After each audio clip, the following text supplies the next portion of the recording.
Bien, vamos a arrancar con la última parte de la clase, que es bastante larga.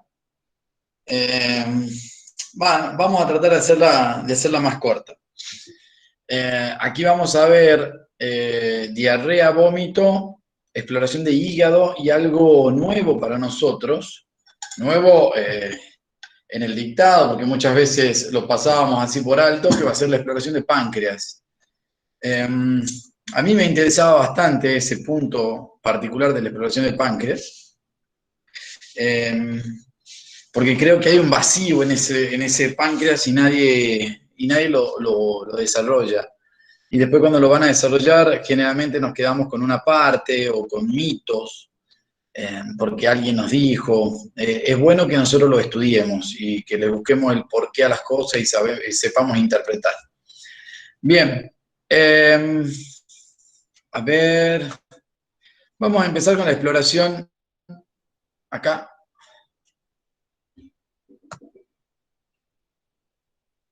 Bien, bárbaro. Esperen un poquito. ¿Dónde está el aparatito este? Acá abajo. Bien. Ustedes saben que diarrea, bueno, ustedes todos saben lo que es una diarrea. Ahora, técnicamente, nosotros deberíamos poder definir a la diarrea como las evacuaciones o la emisión de materia fecal con un volumen aumentado, sobre todo en líquido, o aumentado tanto en volumen, sobre todo líquido, o en frecuencia. La palabra deriva del griego, es una palabra griega en realidad que significa fluir a través, ¿sí? Bien. Nosotros deberíamos diferenciar diarrea de disentería. La disentería es una diarrea en realidad, pero que tiene signos orgánicos, o sea, tiene signos sistémicos, no es solamente una signología digestiva. El signo sistémico más común es la fiebre o la hipertermia. Cuando uno dice que tiene diarrea y tiene hipertermia, el animal tiene una disentería. Después tenemos un término que hemos empezado a incorporar, que es la pseudodiarrea, que es la evacuación repetida de pequeñas cantidades de líquido fecaloide. Esto generalmente se da por un proceso obstructivo a nivel de la porción terminal del aparato digestivo. Bien, cuando uno habla de diarrea, nosotros tenemos que valorar ciertas cosas. La diarrea para nosotros puede ser un signo o puede ser un síndrome. Acuérdense que para nosotros es un síndrome también. A ver, si yo digo un síndrome de diarrea o un síndrome gastroentérico, como se le llama generalmente, el nombre de ese síndrome se lo puso el signo más importante, que en este caso es la diarrea. Y yo tengo que empezar a valorar o a investigar a ese signo y a clasificarlo también como signo, ¿no? Porque hay diarreas que tienen su origen en el aparato digestivo y hay diarreas que son, que tienen su origen en otro aparato, ¿está? Hay diarreas que son de curso agudo y hay diarreas que son de curso crónico, ¿está? Entonces, nosotros tenemos que empezar a clasificarlo o a describirla como si fuera un signo. Entonces, veamos, lo que tenemos que ver, ¿cuándo comenzó? Entonces ahí vamos a poder diferenciar una diarrea de curso agudo y curso crónico, y también las circunstancias de aparición. Eh, Quizás una persona que no está acostumbrada a un canino, porque siempre tuvo perros grandes y ahora tiene cachorros, entonces no sabe que puede variar el número de deposiciones y el momento en que se producen las deposiciones en un cachorro con un canino adulto. Entonces es importante que a nosotros después de hacer una correcta reseña, estas preguntas anamnésicas o estos datos anamnésicos los tengamos a mano. ¿Sí? También vamos a averiguar cuando nos dicen tiene diarrea o tiene mayores deposiciones que lo común o tiene alteraciones en el score que se llama a la característica de esa materia fecal de acuerdo a las especies. Está bastante bien tabulado en el canino, no así en las otras especies. Pero esas características de las deposiciones, por ejemplo, si tiene o no tiene moco, si tiene o no tiene sangre, ¿sí? De qué color es la materia fecal, de qué forma, todo eso a nosotros nos va a importar. ¿Sí? Después la aparición de signos relacionados, como por ejemplo tenemos rectal, como por ejemplo dolor abdominal, vómito, hipertermia, todos esos signos que pueden acompañar a un signo que es la diarrea, también a nosotros nos tiene que llegar a importar para que vayamos de alguna manera descubriendo cuál puede ser el origen y cuál puede ser la importancia real del cuadro. La cantidad de materia fecal va a depender con especie, o sea, va a variar con especie. Y dentro de la especie, con la naturaleza y la calidad del alimento. Nosotros estamos más acostumbrados a convivir o a interactuar con los caninos, y yo les aseguro que si a un perro le dan un alimento que tiene alta digestibilidad, va a tener menores números de deposiciones y de menor cantidad que un perro que come un alimento balanceado de mala calidad, que se torna prácticamente muy poco digestible, y por ende se genera, ahora vamos a ver las causas de las diarreas, se genera una serie de procesos que termina haciendo que el animal evacúe materia fecal con menor consistencia y con mayor contenido líquido. Es un cuadro solamente para que lo tengan en cuenta.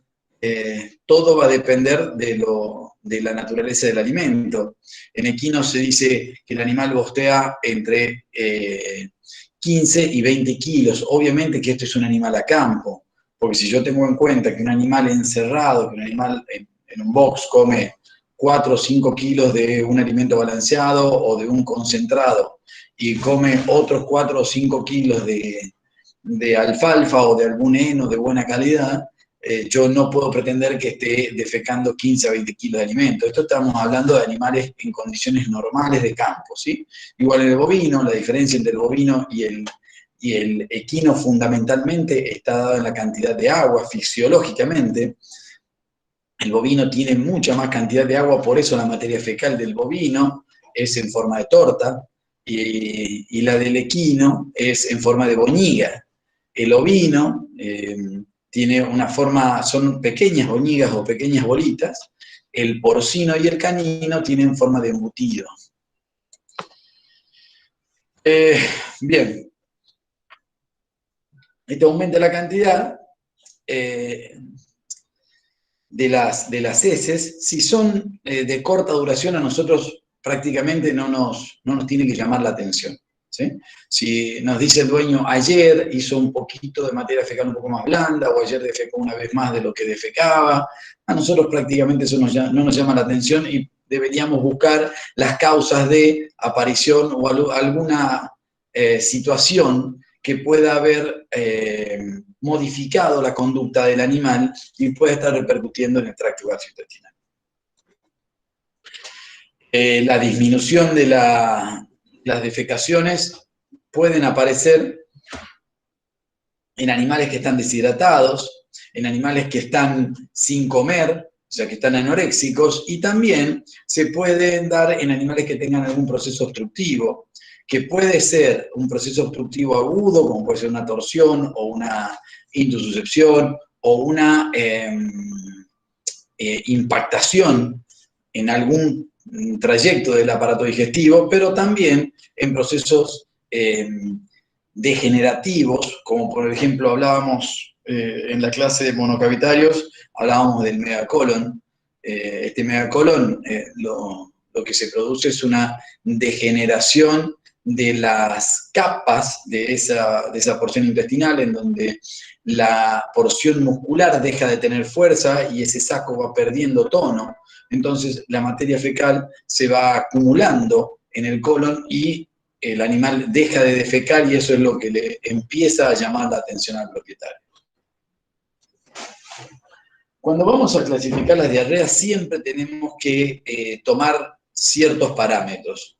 Lo que está con rojo, volumen, frecuencia, si lo hace con urgencia o no, y si tiene o no tenesmo, si tiene sangre visible o no, si tiene esteatorrea, que sería la presencia de grasa en la materia fecal, si tiene o no tiene moco, si va acompañado en la cronicidad de un enflaquecimiento progresivo del animal, si tiene o no flatulencias. puede o no tener vómitos, y cómo comenzó, si comenzó en forma brusca o comenzó en forma lenta y el signo fue progresivo. Si las diarreas de intestino delgado, a diferencia de las diarreas de intestino grueso, tienen alto volumen. Las diarreas de intestino grueso tienen bajo volumen. Cuando ustedes la vean y se acuerden de este cuadro, van a decir qué sencillo que era ubicar en la región anatómica, ¿sí? La frecuencia de defecaciones va a ser baja, pero por el alto volumen que tienen las diarreas de intestino delgado. Al revés, las diarreas de intestino grueso tienen una frecuencia de deposiciones más alta. En las diarreas de intestino grueso aparece tenesmo y aparece urgencia. El animal no se puede contener. En las diarreas de intestino delgado no tanto, salvo en las gastroenteritis hemorrágicas agudas, como por ejemplo en el parvovirus. ¿Está? Igual la presencia de sangre. Nosotros vamos a tener presencia de sangre en sangre fresca en las diarreas de intestino grueso, a lo que le vamos a llamar hematoquesia, ¿sí? Y vamos a tener presencia de sangre, con sangre, que lo van a poder ver ustedes, roja, les va a teñir de rojo la materia fecal, en las diarreas agudas de intestino delgado, como por ejemplo en el parvovirus canino. Y si no, lo que podemos llegar a tener es la presencia de sangre digerida, que eso nos dice a nosotros que la sangre proviene del estómago o de la primera porción del intestino delgado. Esa sangre digerida, que aparece con una coloración negruzca, como una mancha de aceite, más o menos, algo así, se llama melena. ¿Está? Una cosa es la hematoquesia, que nosotros lo vamos a llamar a la sangre fresca en materia fecal, y otra cosa es la melena, que es la sangre digerida en la materia fecal. La presencia de esteatorrea, siempre las diarreas de intestino delgado pueden tener esteatorrea. Ahí hay dos componentes, uno que puede tener una falla pancreática, ¿sí? Y si el páncreas el páncreas desemboca su conducto excretor en el intestino delgado, la diarrea va a tener un origen en el intestino delgado, no así en el intestino grueso, por ende las diarreas de intestino grueso no van con esteatorrea. A diferencia de esto, la porción del colon, el colon es un órgano bastante productor de moco, y ante cualquier irritación produce mucha cantidad de moco. Entonces, ese moco es muy visible en las diarreas de intestino grueso y no en las diarreas de intestino delgado. Las diarreas de intestino grueso generalmente no van acompañadas con un adelgazamiento del animal, salvo que tiendan demasiado a la cronicidad. En cambio, las diarreas de intestino delgado, porque por tratarse del segmento que debe asimilar el alimento y debe absorber los nutrientes, el enflaquecimiento se da en una forma más rápida si comparamos con la diarrea de intestino grueso. La flatulencia o la producción de gas se va a dar antes de llegar al colon, que puede ser el asiento de las diarreas de intestino delgado, de las diarreas de intestino grueso, perdón. Y esas disbacteriosis producidas en el intestino delgado son las que generan gran cantidad de gas, y ese gas es el que produce la flatulencia, no así en el intestino grueso. Los vómitos son mucho más frecuentes en las diarreas de intestino delgado que en las diarreas de intestino grueso, primero porque por vía refleja el centro del vómito está mucho más conectado con el estómago y primera porción de intestino que con el intestino grueso. Y después, si vamos a tener en cuenta que una diarrea obstructiva, una alteración obstructiva o una alteración isquémica del intestino grueso que después pueda dar un proceso diarreico,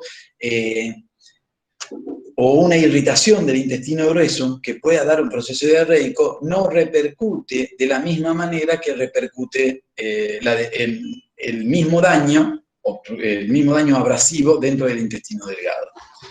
El comienzo, por esta particularidad de tener un volumen muy alto, se hace agudo o brusco en las diarreas de intestino delgado, no así en las diarreas de intestino grueso, en donde se da un proceso mucho más largo, ¿sí? Para que uno pueda llegar a reconocer a esa diarrea. Lo que vamos a ver primeramente es un aumento en las deposiciones y después un cambio en las características macroscópicas de esa materia fecal. ¿Entendieron hasta acá?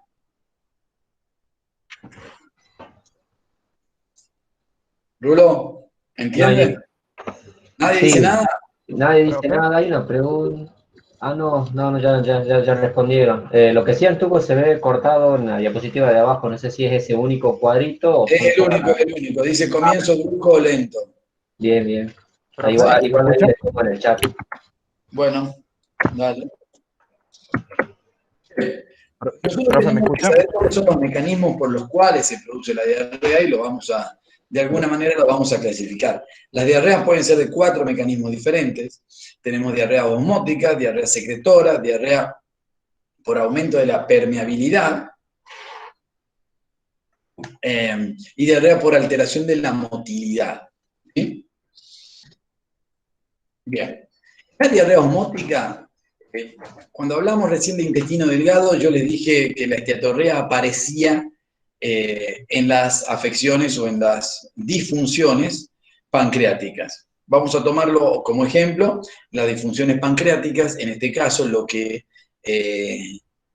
van en donde van a interferir va a ser en la digestión de nutrientes. Esos nutrientes que no pueden ser digeridos ejercen un efecto osmótico porque al no ingresar al organismo, lo que hacen es una cuestión de física, piden el líquido, le están pidiendo al organismo líquido por diferencia de nutrientes o diferencia de concentración de nutrientes. Entonces el organismo lo que hace es darle o mandarle más líquido hacia adentro de la luz intestinal. ¿Qué es lo que pasa fundamentalmente cuando uno usa un laxante? Cuando uno usa un laxante, usa una sal que es insoluble. Esa sal insoluble demanda líquido. Y esa demanda de líquido va a generar un proceso diarreico. Obviamente, esto se da más frecuentemente en las diarreas de intestino delgado, que son las que tienen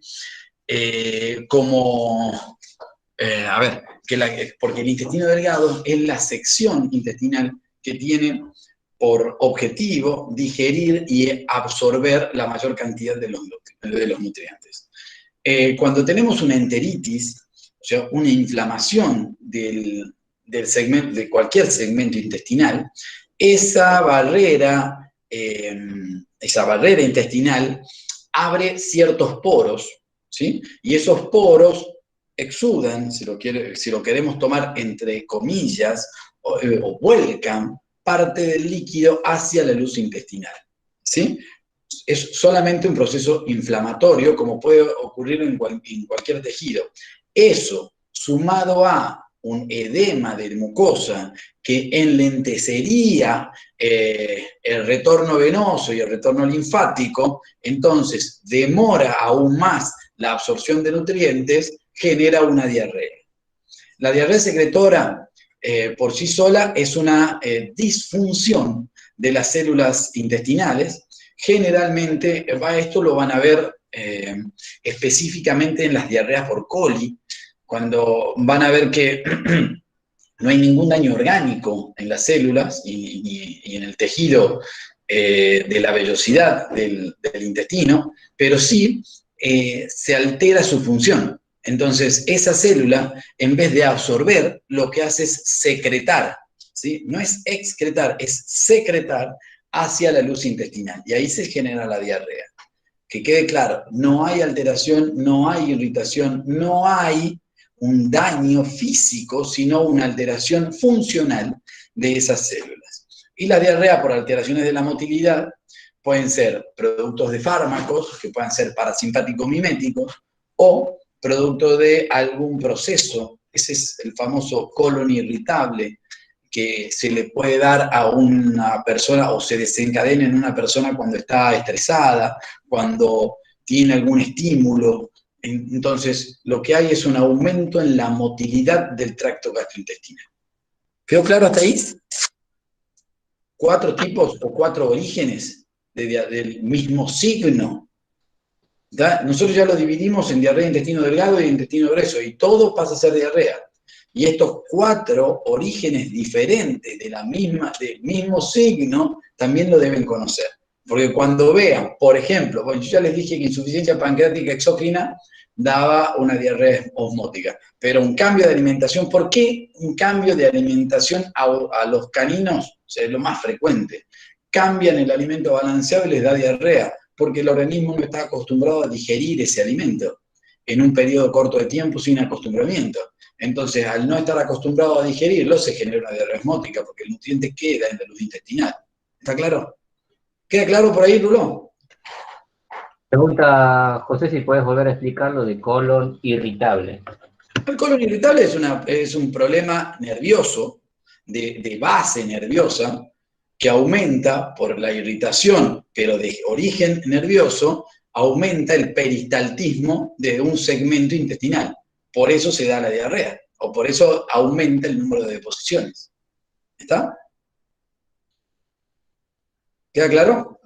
Ahora, esa alteración de la motilidad se puede dar en cualquier segmento, solamente les di un ejemplo. Se puede dar en cualquier segmento. ¿Sí? Sin pregunta, Tuco. Bien, seguimos. Yo acá quiero que ustedes tengan algunos conceptos que tenemos que, o ustedes deben conocer, deberían conocer, para que nosotros, para que hablemos con terminología médica, ¿sí? Nosotros ya dijimos que diarrea era un aumento en el número de deposiciones y en el volumen de las heces, sobre todo en el contenido líquido, ¿sí? Ese ya está.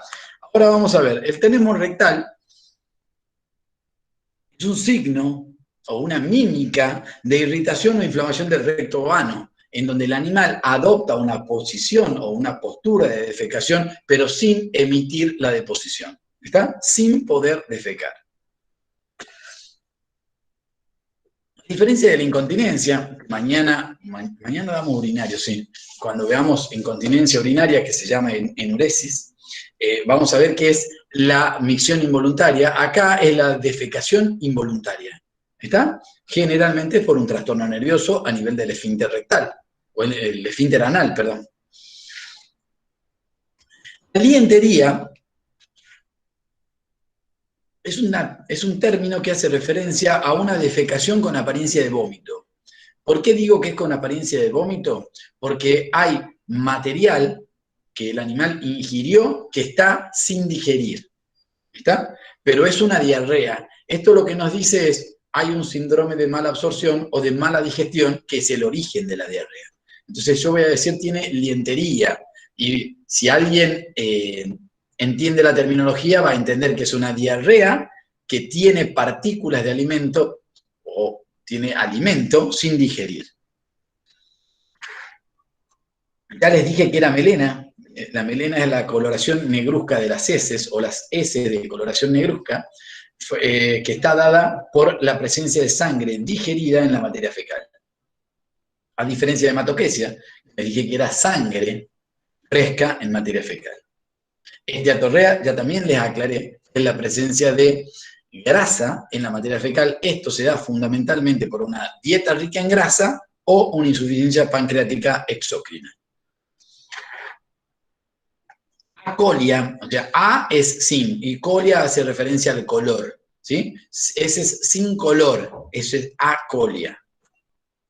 Constipación o estreñimiento o estitiquez son sinónimos. Cuando hablamos de constipación, hablamos de una ausencia o disminución en la frecuencia de defecaciones o, al contrario de la diarrea, una disminución del contenido de materia fecal de las heces. No, perdón, de agua de las heces, ¿está? Entonces, al revés de la diarrea, disminución de la frecuencia y disminución del contenido de agua. Se me está volando el departamento. Se me está volando el departamento. Disquesia, nosotros vimos disfagia, vimos disnea. Bueno, disquesia es una defecación dificultosa o dolorosa. Igual que vimos en la disfagia, igual que vimos en la disnea. Entonces, el término dis quiere decir eso, dificultad o, ¿cómo se llama? o dolor, dificultad con dolor. Coprocracia es un término que hace referencia a cualquier alteración de la materia fecal, ¿sí? Cuando hablamos de coprocracia es mucho más general. ¿Entendieron la terminología hasta acá?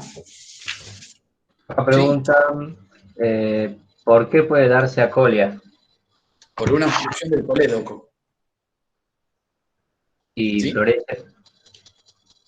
Florencia pregunta si puede explicar tenesmo. ¿Sí? El tenesmo es solamente una postura, es una actitud. El animal adopta la postura para defecar y no defeca. O defeca en pocas cantidades, muy pocas cantidades.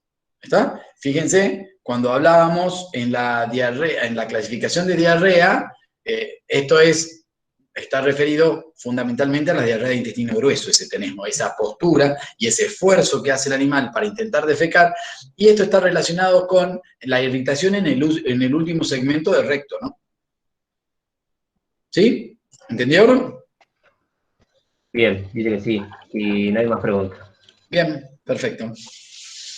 Bueno, entendimos esto, entonces vamos a ver qué hacemos con el análisis de la materia fecal. Ustedes saben, la composición va a depender de lo que el animal ingiere, pero básicamente tienen jabones, ácidos grasos no volátiles, indol, cresol, lo que ustedes quieran. Saben que tienen residuos de secreciones intestinales, de epitelio, moco, secreción biliar e intestinal, pancreática, bacterias, cuerpos extraños y puede contener parásitos. Entonces nosotros sabemos que estos son componentes normales. Ahora, cada especie tiene diferente composición de las heces y dentro de cada especie va a ser diferente la composición de acuerdo a los alimentos que reciban. Por ejemplo, yo puedo tener parásitos, sí. Ahora sería una catástrofe para mí, como veterinario, que un perro que yo atiendo tenga esta cantidad de parásitos en la materia fecal. También puedo tener alimentos sin digerir. ¿Cómo era que se llamaba esto? Dos personas querían, ¿cómo se llamaba esto? Voluntario, o si no se elige. Dianteria. Muy bien, muy bien. Esto es algo muy común en los rumiantes. Si fuera un mono cavitario o un monogástrico, si fuera un caballo y defecó esto sería realmente una tragedia. Pero como esto es un rumiante y vemos mucho maíz entero, esto va a depender de la tasa de pasaje que tenga y del hábito de alimentación, ¿sí? De todas formas, es mucho alimento, mucho maíz que está quedando en la materia fecal, por ende, todo esto pasa a ser plata tirada, ¿no? Porque si no se alimenta, es plata tirada. La composición, ya les dije esto. Acabamos de describirlo. Bien. Nosotros, después de valorarla y de saber diferenciarla a una diarrea de intestino delgado, a una diarrea de intestino grueso, de haberle puesto nombre a algunas cosas dentro de este signo o síndrome diarrea, vamos a ver cómo qué datos tenemos que valorar nosotros a la hora de remitir muestras de materia fecal, ¿sí? Tenemos que ver en qué condiciones se toma. ¿Qué quiere decir en qué condiciones se toma? Hay especies, como por ejemplo los rumiantes, en donde nosotros tomamos la muestra directamente del recto, ¿está? Nosotros introducimos la mano, hacemos un masaje e introducimos. Y podemos colectar. No así en los equinos. El equino no tiene reflejo de defecación, no es como el rumiante, entonces no defeca cuando uno le mete la mano. Si uno introduce la mano, tiene que solo sacar la boñiga o vaciar el recto llano. ¿Está? Entonces, las condiciones pueden ser, lo tomamos del animal o lo tomamos del piso, porque algunas veces puede estar contaminado. En la forma de obtención, la cantidad, pero la cantidad también va a hacer referencia al número de frecuencias o al número de deposiciones. ¿Está? Cuando nosotros vamos a enviar, nosotros debemos enviar materia fecal, les explicó ya Diego, que esto debería ser, para mí, o sea, yo lo que hago en bovinos y lo que hago en cualquier animal, nosotros mandamos muestras de materia fecal individual y no mandamos en pool. Ustedes pueden mandar en pool cuando tienen animales y el resultado tiene que ser cualitativo, o sea, tiene o no tiene, como puede ser un perro. Si ustedes juntan de 5 perros en su casa, lo meten en una sola bolsa y ese análisis da positivo, ustedes deberían desparasitar. En los animales que a nosotros nos interesan como animales de producción, tenemos que contar la cantidad de huevos o de quistes por gramo que tienen, entonces los análisis deben ser individuales y las muestras deben ser remitidas individuales, ¿sí? Sin aire, si la muestra puede ser en una bolsa, que se le saque el aire y se la conserve en frío, ¿para qué? El frío lo que hace es demorar la evolución de esas formas evolutivas, o sea, la evolución de ese huevo a una larva, para que ese huevo no eclosione, lo tengo que mantener en frío. Bien. Y esto es lo mismo que les explicó Diego, pero lo tienen que saber, por eso les vuelvo a poner. Dato del propietario, la reseña, una anamnesis, la forma de obtención, el conservante, si es que usan conservante, qué análisis quiero yo hacer y el tipo de alimentación que recibe el animal como para instruirlo, porque quizás el laboratorista a nosotros nos dice, encontré esto. Bueno, nosotros tenemos que decirle, está comiendo esto para que sea realmente un dato importante dentro del análisis de materia fecal. Ahora, nosotros podemos hacer nosotros mismos un examen macroscópico y un examen microscópico en nuestra veterinaria, siempre y cuando no sea muy complejo, ¿no? En el examen macroscópico, ¿qué es lo que vamos a ver? Forma, les dije, el bovino hace en forma de torta, el equino en boñiga, el equino en boñiga, el canino y el porcino hacen embutido, ¿sí? La consistencia en una va a ser firme, en otra va a ser pastosa, ¿está? El olor va a ser sui generis, es de cada especie y está muy relacionado a la comida, y el color es sui generis, es de cada especie, y está también relacionado a la comida.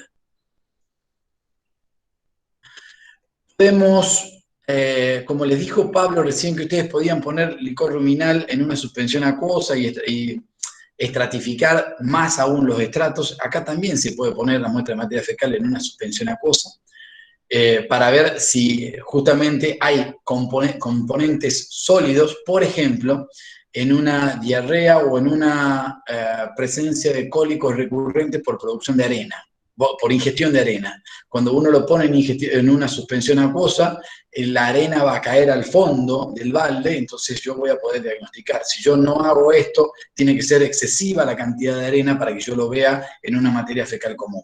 O si no, puedo tamizarla.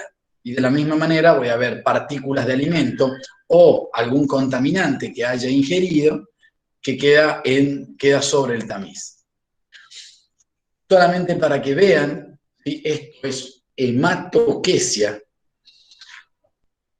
Acuérdense que la hematoquesia era, salvo en las diarreas agudas de intestino delgado, la hematoquesia era un signo de diarrea de intestino grueso. Y más aún, si ustedes ven en este lugar que yo estoy apuntando, o en este lugar que estoy apuntando, la presencia de moco. La presencia de moco hacía referencia a el origen, y el origen, cuando hay moco, es en el intestino grueso. ¿Está claro? Entonces, yo viendo esto puedo decir, esta es una diarrea de intestino grueso. ¿Queda claro? ¿Sí? ¿No? ¿Sí? De 10. Perfecto, vamos con otra. ¿Qué es esto? ¿Qué es esto? Elegí uno, Rule, que conteste qué es. Bueno, va uno al azar, que responda. ¿Cómo clasificaría esto? Si yo le digo que esto es una materia fecal de un perro, y yo le digo que los datos que uno tiene que tomar en cuenta son la forma, la consistencia, el color y el olor, fíjense que yo ya describí cómo tenía que ser el examen macroscópico de un canino. Le dije cómo debería ser la forma, la consistencia, el color, todos saben, y el olor es propio del canino, es sui generis. Bueno, perfecto. Entonces, elegí uno y que describa qué es esto y si puede decirme a qué hace referencia. Bien, Navarro, Belén.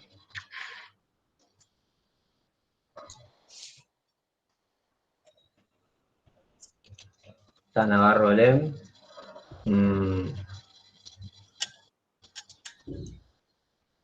No tiene micrófono, dice Belén Navarro. Bueno, ahí escribí, dice que tiene acolia, no tiene forma de embutido. Y bueno, pero, bien, ¿qué más?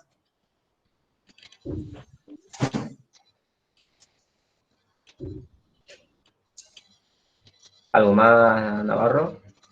Bien, No tiene perfecto. consistencia. Y cambia, no, sí tiene una consistencia más acuosa o más pastosa que la que debería tener. ¿Está? Está muy bien, está muy bien. En realidad no son heces acólicas, esta va. Si uno la puede ver así, va a decir que es acólica. Esto es esteatorrea, ¿sí? Es la presencia de grasa en la materia fecal y la materia fecal tiene esta coloración.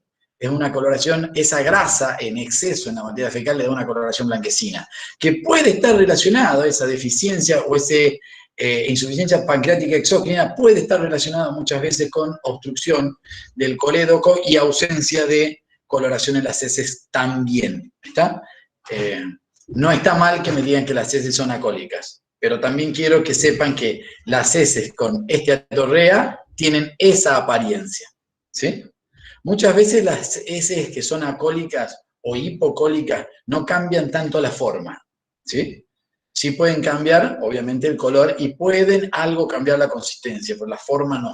¿Está?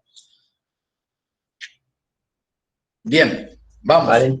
Valentina pregunta, ¿cómo se vería en caso de heces acólicas en cuanto al color? Así, como esto, como le estoy diciendo, pero no cambia tanto la forma, ¿sí? Salvo que también haya una mala digestión y mala absorción concomitante, que muchas veces pasa. ¿Está? A ver, estos son signos, por eso después esta materia fecal yo la puedo analizar para ver si realmente tiene grasa y hay ausencia de bilirrubina, ausencia ¿sí? Ausencia de pigmento biliar, ¿ok? ¿Está claro? Esto Ah, todavía se puede analizar, ¿sí? Porque esto yo, en una suspensión acuosa, la grasa me va a quedar arriba. ¿Está claro? perfecto. Entonces, uno puede seguir. Tenemos un dato, perfecto. En la apariencia es acólica y también puede ser estatorrea. Ahora, si yo lo pongo en suspensión acuosa, la acólica no va a tener grasa, no va a quedar la grasa arriba. En cambio, en la estatorrea sí va a quedar la grasa arriba. ¿Está? Ahora, muchas veces yo puedo decir son acólicas y hay esteatorrea, porque también sabemos que la bilis sirve. Y si no tenés bilis, tampoco vas a tener digestión y absorción de esas grasas. ¿Está?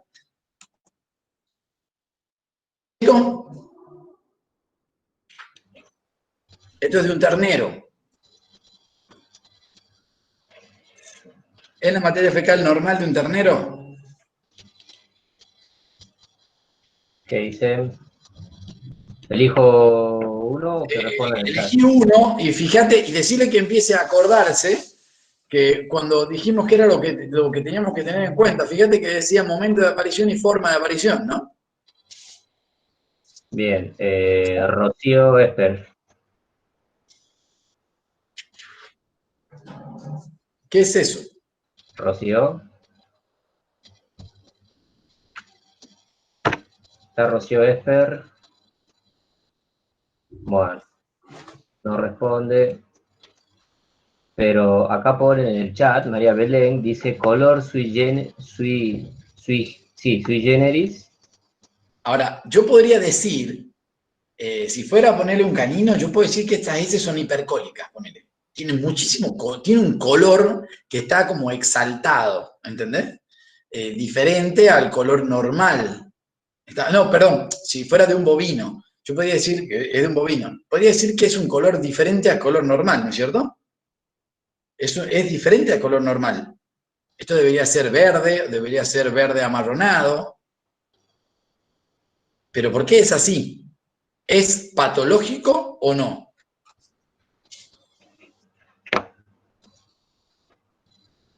Nadie dice nada. No, busca uno que te diga si es patológico o no. Dice Andrea, para mí es por la alimentación. ¿Sabés qué? Andrea debería haber preguntado cuándo apareció. O sea, ninguno preguntó en el momento que aparece. Y si yo te digo que esta es la primera diarrea que se llama meconio, la primera materia fecal que se llama meconio, es totalmente normal. Ahora, muchos productores o muchos tenedores de caballos nuevos que no tienen experiencia, te mandan esto y te dicen, así defecó mi potrillo. Y vos podés hacer un escándalo pensando que es una serie de cosas y en realidad nunca preguntamos cuándo, cómo apareció, qué edad tiene, cómo fue el momento de aparición. Y te dicen, no, es la primera vez que defeca. Bueno, esto es normal. Esto se llama mecoño y la coloración del mecoño es esa. ¿Ok? Solamente la puse como trampa para que ustedes vayan a las primeras diapositivas y digan cómo fue el momento de aparición y cómo fue la forma de aparición. ¿Sí? Bueno, ¿está claro eso? ¿Qué es lo que tienen que tener en cuenta en base o en relación a la diarrea? Entonces, si yo resumo, tengo que decir que definimos diarrea, que diferenciamos lo que es diarrea de constipación y diarrea de disentería, y la diarrea de pseudodiarrea, que después dimos los orígenes y las diferencias, tanto de intestino delgado y de intestino grueso, y que después dimos los mecanismos de acción. Después describimos las características macroscópicas que nosotros deberíamos ver o deberíamos tener en cuenta en un proceso diarreico y algunos ejemplos de cada una. Si yo definí o describí todo esto, creo que la idea de cómo evaluar el signo que es la diarrea y no evaluar el proceso o el hecho mórbido que le dio origen, que eso ya no queda para nosotros, sino para cuando estudien patologías, en mi caso estaría completo. ¿Es así? 10. No hay ninguna otra pregunta. No, pero vos tenés que preguntarle a alguno. ¿Entendiste? Vos agarrá uno, el número 28. Agarrarle y decirle, ¿entendiste vos? Y el resumen que hicimos después cuando terminamos diarrea, ¿fue así lo que describimos en la clase o no? Si no fue así lo que describimos en la clase, lo damos de nuevo. El espíritu es que ustedes interpreten el signo. Acuérdense que la semiología es el estudio del signo. ¿Está? No de la patología. La patología nosotros no la vamos a estudiar y no la vamos a describir. Estamos describiendo el signo. ¿Sí? Sí, los chicos ponen que sí se entendieron.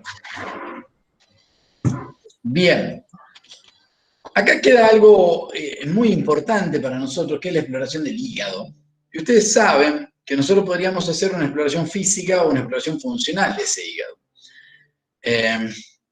Pero básicamente, cuando ustedes hablan, si saben qué hace el hígado, cuáles son las funciones, nosotros vamos a poder explorarlo a través de, olvidando un poquito la física del hígado, que pasa a ser un poco más complejo, sobre todo en grandes animales, sí viendo cómo repercute en forma funcional esa disfunción hepática o esa injuria que puede llegar a tener el hígado. Entonces sabemos que regula metabolismos orgánicos, sobre todo hidratos de carbono, proteínas, grasas. También forma parte de la regulación del metabolismo inorgánico, en funciones tiene funciones de detoxificación, oxidación, hidrólisis. Todo esto ustedes lo saben. ¿Está? Por ejemplo, regula el metabolismo inorgánico del cobre, ¿sí? Dentro del organismo. Regula el metabolismo inorgánico del hierro. ¿Está? Entonces es un órgano de almacenamiento también. ¿Ok? Entonces todo esto ustedes lo saben y yo digo, yo puedo llegar a estudiar o averiguar o indagar qué es lo que le está pasando al hígado a través de sus funciones. Como por ejemplo, una de sus funciones, la síntesis de proteínas, sobre todo síntesis de albúmina. Si yo en un animal tengo la albúmina baja y lo primero que voy a pensar es, o está produciendo poco o está perdiendo mucho. Y si está produciendo poco, tengo que ir al órgano que la produce. Y si está perdiendo mucho, tengo que ir a los lugares por los que se puede perder. En las enteritis perdedoras de proteína y en las glomerulonefritis. ¿Está? Entonces, si yo sé que un valor bajo de algo tiene que ver porque se produce poco, porque se elimina mucho, bárbaro, tengo 3 lugares como para ir a verlo y nada más. Ahora, si descarto estos 3, ya voy a una función metabólica más compleja o a un error nutritivo o dietético. ¿Queda claro? Bien. Agarrá uno, Cualquiera. El Bien, 15. El 15. 15. El 15, Luz Castro. Lu Castro, mira vos, 15, bien. Lu, ¿estás ahí? Creo, no, Lu me dijo que se había cortado la luz. No, no está. Me Ah, mandó ¿se mensaje, cortó la luz? me avisó. Sí, sí, me había avisado, creo que ella me había dicho que no tenía luz. Bien, ¿quién más? Bueno, A si no, el ver, que está al lado, a ver. el que le sigue. Bien, Karim Chewan. Karim, mira vos. Aparece Karim. ¿Estás? Profe, sí, ¿Cómo estás? muy bien. Bien, perfecto. Si yo tengo que hacer una exploración física del hígado, ¿cómo lo haría? Con todo lo que sabés de semiología ya, decime qué, primero las semiotecnias, ya te puse una, mirá, las semiotecnias, te voy a hacer más fácil, vamos a hacer una exploración física y funcional del hígado, y te pongo las semiotecnias. Decime vos qué otra semiotecnia vas a hacer y qué valor semiológico le das a cada semiotecnia, o qué datos te puede llegar a aportar cada semiotecnia. Vamos, inspección. Em, de acuerdo a lo que será la función del hígado primero, si es que está funcionando bien y Vos demás. decime qué datos, ¿sí?, te puede llegar a vos a aportar la inspección relacionada a la exploración del hígado. La mucosa. Muy bien. Entonces yo lo que debería decir yo es, la inspección física del hígado no la puedo hacer. Está dentro del continente abdominal, está acá prácticamente contenido por la pared costal y la cúpula diafragmática. Entonces, una alteración de la forma o del tamaño del hígado no va a deformar ninguno de esos continentes. ¿Está? Entonces yo tengo que ir a lo que pueda llegar yo a explorar con respecto a su función. Entonces, la coloración de las membranas mucosas es un signo que puede orientarme a mí hacia una disfunción hepática. Ahora, ustedes también saben que la ictericia puede ser prehepática o poshepática. Y hepática, obviamente, en este caso, ¿no? Son tres. Prehepática, hepática y poshepática. Entonces yo digo, tengo ictericia, perfecto. Primero tengo que descartar una causa de hemólisis y después tengo que descartar una causa obstructiva. ¿Sí? La hemólisis la descarto porque no tengo un hematocrito bajo y la causa obstructiva la descarto porque no tengo heces que son acólicas. Entonces me quedo con una alteración hepática. ¿Está claro? Sí, profe. ¿Entendiste o fui muy rápido en esa explicación de cómo descarto? Sí, profe, ¿puede repetir esa parte? Sí, yo repito las veces que ustedes quieran. Yo lo que digo es, si ustedes tienen membranas mucosas ictéricas, deben decir, bueno, esto me puede orientar hacia una disfunción del órgano, una disfunción hepática, ¿ok? Pero también tenemos una causa prehepática y una causa poshepática u obstructiva de esa alteración de la coloración de membrana mucosa o de esa ictericia. Para descartar la causa prehepática o hemolítica, con un hemograma o con un hematocrito es suficiente. ¿Está? Entonces yo en el recuento globular me dan valores normales y descarto la causa hemolítica. Y para descartar la causa obstructiva tengo que ver la coloración de las heces. Si la bilis es la que le da fundamentalmente el color a las heces y las heces son normocólicas, yo no puedo decir que hay una causa obstructiva. Entonces me quedo con la disfunción propia del órgano. ¿Ok? Pero es un signo y tengo que seguir indagando. ¿Ok? ¿Queda Sí, claro ahí? gracias. Sí, muchas gracias. Bien, perfecto. Entonces hicimos eso. Bárbaro. ¿Y por dónde seguimos, Karim? ¿Se puede hacer percusión, Y antes de la percusión. palpación? Perfecto. ¿Cómo palparías el hígado? No sé, ¿no sería medio dificultoso palparlo?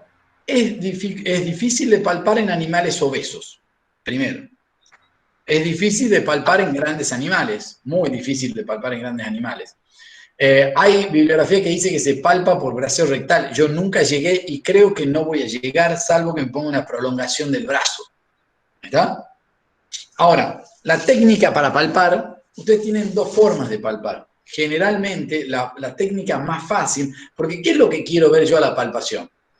Yo necesito ver primero el tamaño, o sea, si es fácil de palpar o fácil de reconocer, y después la forma del lóbulo. El lóbulo debe terminar en forma aguda, ¿está? El hígado, los lóbulos que yo palpo el final, deben terminar en forma aguda. Las formas redondeadas deben llamarme la atención, ¿está? Y la factibilidad del acceso, ¿sí? También puede llamarme la atención. Entonces, ¿cómo hago? Yo puedo poner el animal en estación mirándome a mí, ¿sí? El animal de frente a mí, ¿está?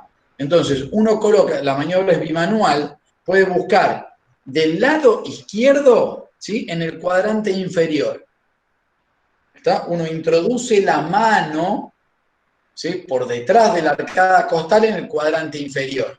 Y del lado derecho, con mi mano izquierda, voy a introducir la mano en el cuadrante medio, siempre y cuando yo tengo el abdomen así, visto de frente, este tubo que puede ser tórax y abdomen, la mano entra por detrás de la última costilla, ¿sí? Entra así la maniobra de palpación, y yo reconozco al hígado en el cuadrante medio del lado derecho y en el cuadrante inferior del lado izquierdo. ¿Está claro? Si no palpan nada, no se preocupen, porque es muy probable que no palpen nada hasta que empiecen a reconocer y le enseñen a sus dedos a palpar. ¿Cómo pueden ayudarse a palpar? Elevando los miembros anteriores. Si elevan los miembros anteriores, las vísceras descienden un poco más y el acceso al órgano se hace más fácil. ¿Está claro? Otra forma de palpar es de atrás del animal, de atrás, y se introducen las manos entre el hígado y la arcada costal. ¿Está? Para mí es mucho más fácil la forma que les dije primero, porque así yo comprimo al hígado contra la parilla costal. Cuando introduzco la mano en forma de gancho, ¿sí? Puedo comprimir al hígado contra la parilla costal y reconocerlo. En cambio, si yo lo hago de esta manera, lo puedo tener al hígado de este lado o me puede quedar de este lado. Y al no tener una superficie firme para reconocerlo, cuando quiera palparlo se va a ir. Entonces, el valor semiológico de la maniobra va a quedar reducido. ¿Queda claro? La técnica... ¿Sí? Belén pregunta si puedes repetir, pero ¿la primera o la segunda técnica, Belén?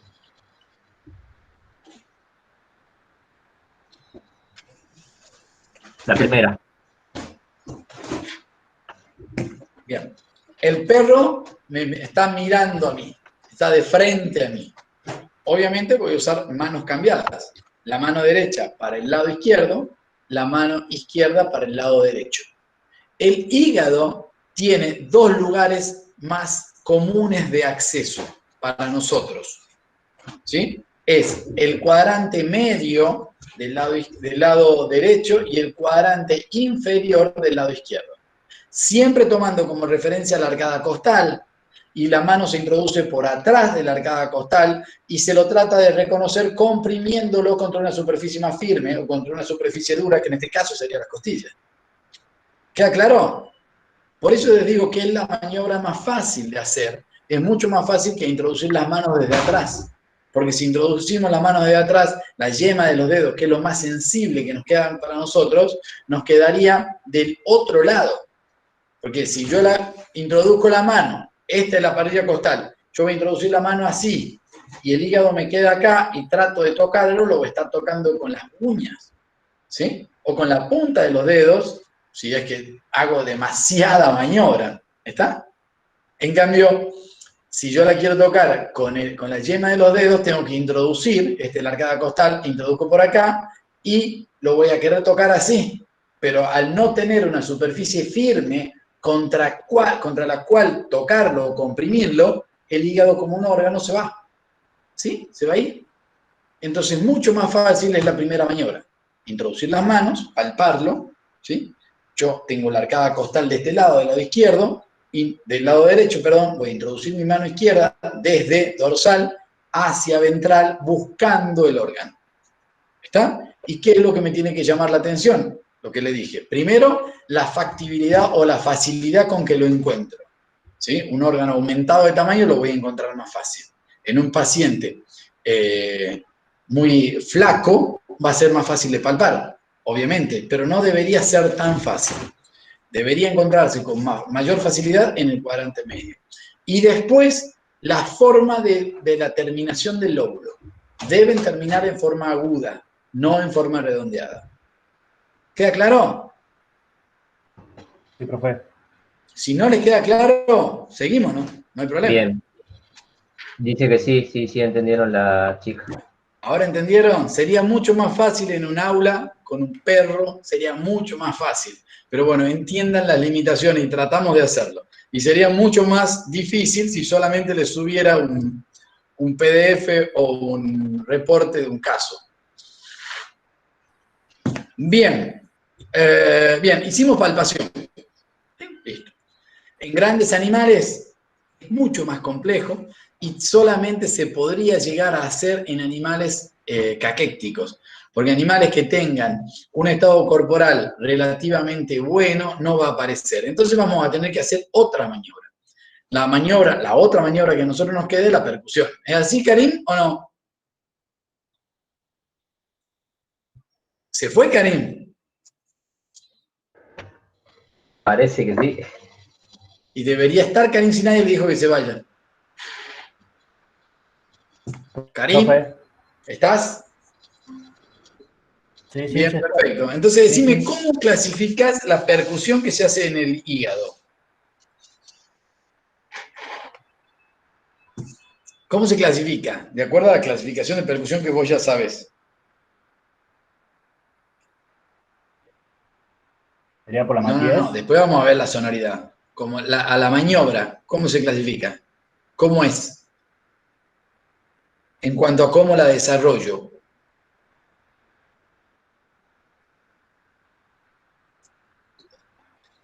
Puede No ser comprendo esa digital, parte. No estoy instrumental entendiendo. o combinada. ¿Está? Vamos al principio, puede ser manual o Sí. bimanual. ¿Está? Digital o manual, Sí. instrumental o combinada o mixta. En este caso va a ser bimanual, ¿sí? O mixta o instrumental también. Pero vos vas a necesitar hacerla con dos manos, un plexímetro y un martillo. ¿Está? Entonces, así la vas a clasificar primero a la maniobra. ¿Queda claro? Así va a ser tu percusión. Sí. ¿Qué es lo que vas a tener que ver? ¿Dónde se hace normalmente? En el canino, la zona de matidez hepática, ¿sí? La zona de matidez hepática va siguiendo el último espacio intercostal. ¿Sí? Vamos a hacerlo del lado derecho, que es mucho más fácil de ubicar. En el equino sigue al borde del área pulmonar. Entonces se toma como una matidez relativa e incluso una submatidez. ¿Sí? Si uno delimita el área pulmonar, por detrás del área pulmonar, yo debo encontrar una diferencia de sonoridad desde el claro pulmonar al mate relativo, o submate que puede darme el hígado. ¿Está? Y en el bovino hay una zona de proyección del hígado que va entre la 10ª y la 13ª costilla, como límite craneal y caudal, y como límite dorsal, la bibliografía dice la columna, nosotros tomamos la tuberosidad coxal, y límite ventral tomamos la tuberosidad isquiática. Se forma un rectángulo, y en ese rectángulo yo puedo percutir, yo debo percutir. ¿Está? Esa es la zona de matidez hepática, que puede ser también una matidez relativa, porque si tienen en cuenta, por ahí se va a superponer con el área pulmonar. ¿Está? ¿Queda claro los lugares donde se lo ubica? ¿Para qué sirve esta percusión? Porque si yo escucho un ruido mate hacia craneal, ahí debería haber un ruido claro pulmonar. Y si lo escucho el ruido mate hacia caudal, debería ser un claro abdominal. Entonces, si ese ruido mate se va de los límites que yo les estoy dando, hay un aumento del área hepática. ¿Queda claro? Sí, profe. Perfecto, Karim.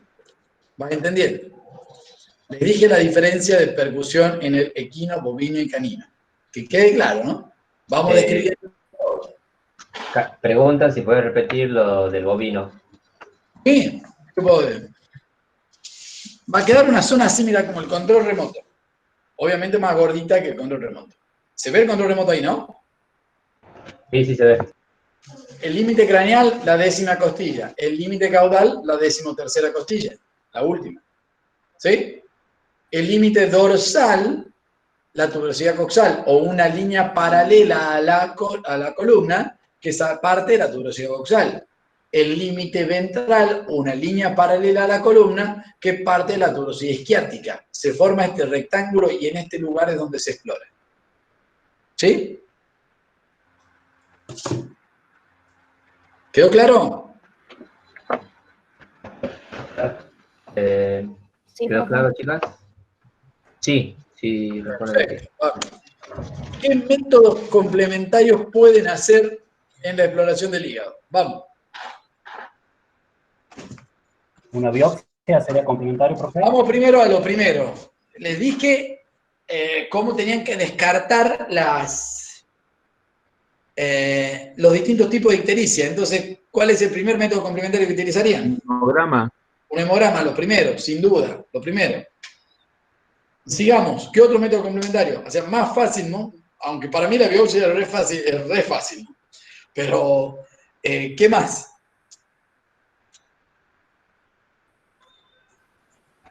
¿Qué otro método complementario? La biopsia, me querían decir, bárbaro, la biopsia también. Vamos, otro más.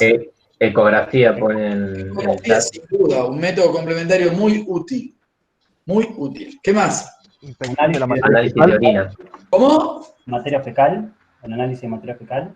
Puede ser que vos analices la materia fecal, que haga sobre todo sedimentación. Primero uno macro para ver la coloración y después haga una sedimentación o una flotación o una suspensión acuosa, perdón, para ver si hay grasa arriba. Y también se puede ver en un examen o en un análisis de materia fecal, también podemos tener en el agua una coloración verdosa, que es cuando tenemos un exceso de bilirrubina también, ¿no? ¿Qué más? Enzimas hepáticas ponen en el Enzimas chat. hepáticas, sin duda. ¿Cuáles son las enzimas hepáticas que ustedes pedirían?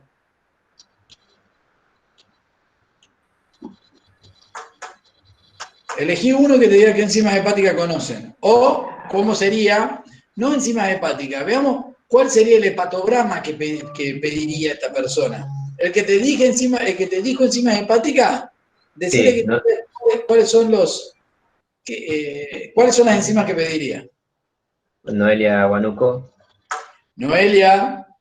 Fosfatasa alcalina pone. Muy bien. La fosfatasa alcalina, ojo, que es una enzima inespecífica para el hígado, porque también está relacionada a la síntesis de hueso, por ende, en animales jóvenes generalmente va a estar más elevada, y en procesos traumáticos o degenerativos del hueso, e incluso en procesos tumorales o en algunas enfermedades que entran en el síndrome paraneoplásico, la fosfatasa alcalina está muy elevada.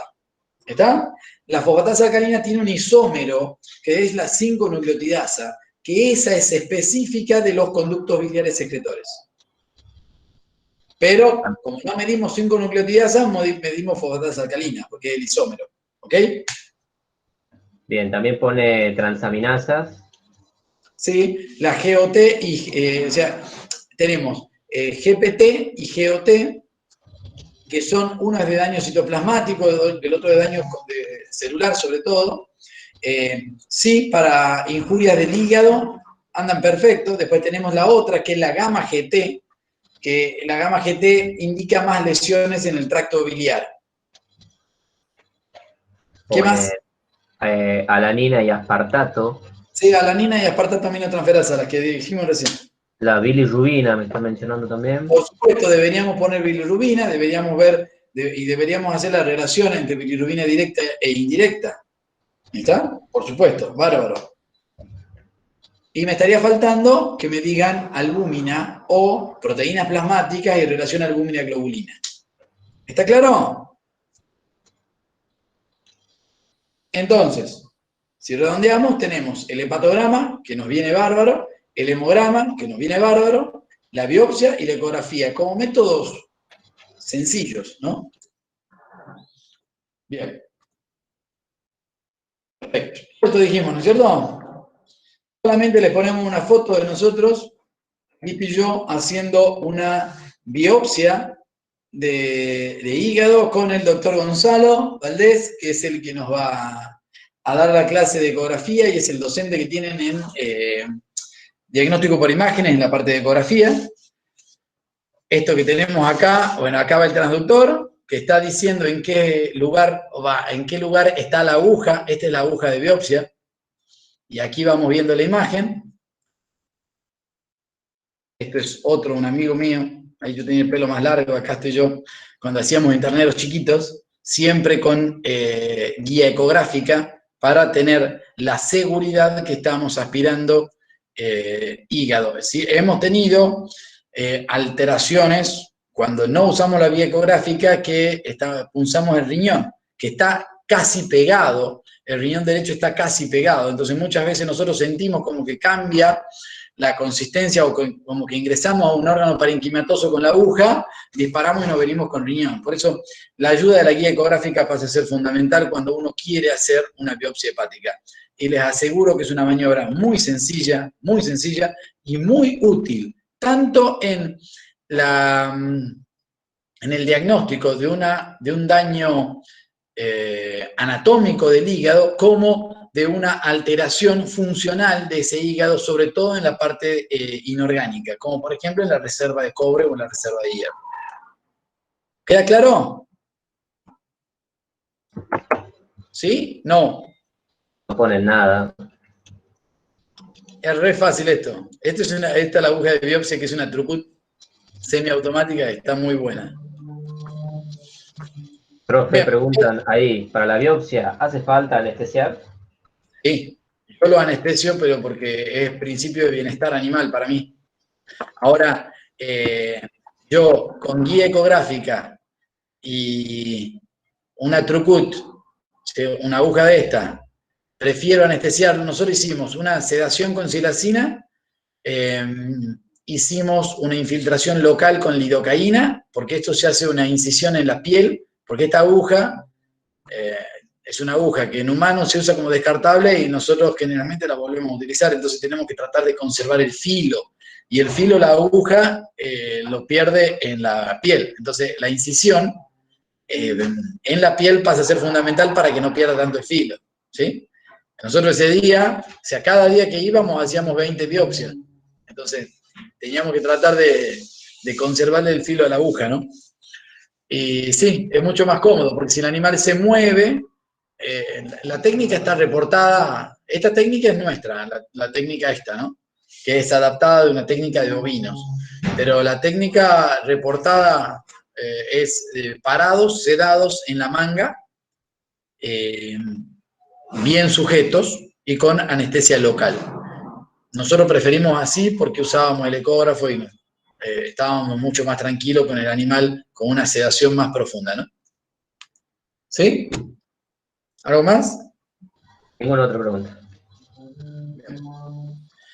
Esto es lo que vimos, ya lo dijimos, ¿qué hay en el hepatograma? ¿Queda claro? Vamos. ¿Están cansados? ¿Quieren parar un ratito? Nos queda páncreas y vómito.